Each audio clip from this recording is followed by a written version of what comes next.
दमोह तहरे हत्याकांड, 6 आरोपियों को तहरा आजीवन कारावास। दमोह के देवरान गांव में 2022 में हुए तहरे हत्याकांड में विशेष न्यायाधीश ने फैसला सुनाया है। न्यायाधीश उदय सिंह मरावी ने 6 आरोपियों को तहरा आजीवन कारावास की सजा सुनाई है। आरोपियों में जगदीश पटेल, मनीष, सौरभ, घनश्याम, कोदूलाल और वंदना शामिल है।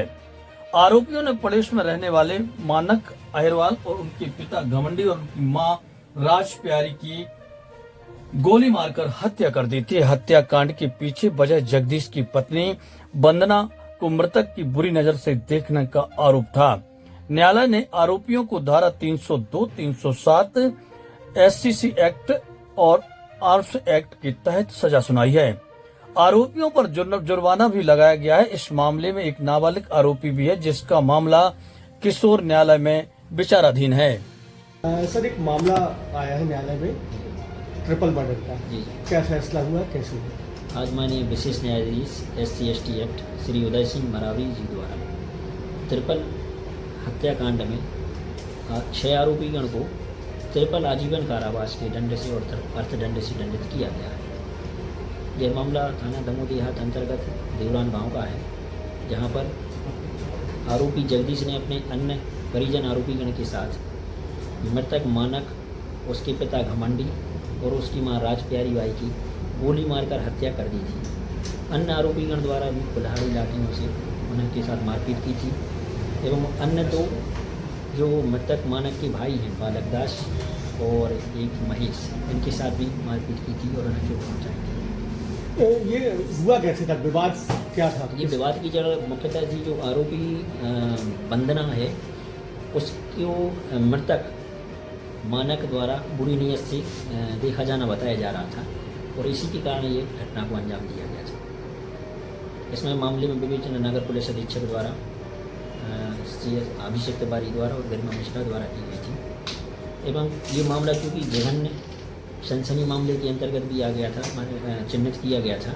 शासन द्वारा, इसलिए पैरवी श्री DS तारण साहब जिला अभियोजन अधिकारी एवं एडिशनल DPO श्री कैलाश चंद पटेल के निर्देशन में मेरे द्वारा की गई है और जो भी अभिलेख पे साक्ष्य आई है तथा अभियोजन हम लोगों ने जो तर्क प्रस्तुत किए थे इस हत्याकांड के संबंध में, उससे सहमत होकर माननीय न्यायालय द्वारा यह सजा दी है।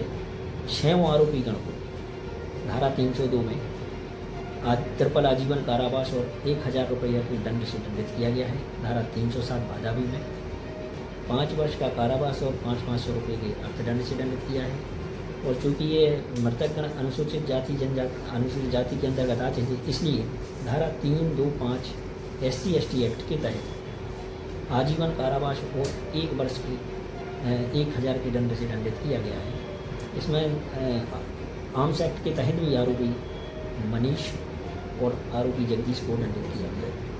न्यायाधीश ने अपने फैसले में कोई स्पेशल बात कोर्ट की हो, फैसला सुना दिया? स्पेशल यही थी कि चूँकि बैलिस्टिक रिपोर्ट के अनुसार आरोपी की लाइसेंसी बंदूक से केवल 2 गोली ही चलना पाई थी। फिर भी अभियोजन द्वारा जो तर्क प्रस्तुत किए गए थे कि अन्य गोलियां कैसे चली, तो और इस संबंध में आरोपीगण से जो अन्य हथियार कट्टा जब्त हुआ था उससे भी नहीं चली पाई थी बैलिस्टिक रिपोर्ट के अनुसार। फिर भी अभियोजन द्वारा जो तर्क प्रस्तुत किए गए थे कि आरोपी जो घटना के 2 दिन बाद गिरफ्तार हुआ है, तो इसमें पूरी संभावना थी कि उसके द्वारा जो अन्य हथियार था जिसके द्वारा घटना कारित की गई है वह बदल लिया गया है और अन्य हथियार से गोली चलाई गई। तो इस पर भी हमारे न्यायालय द्वारा अमल कर फैसला किया है।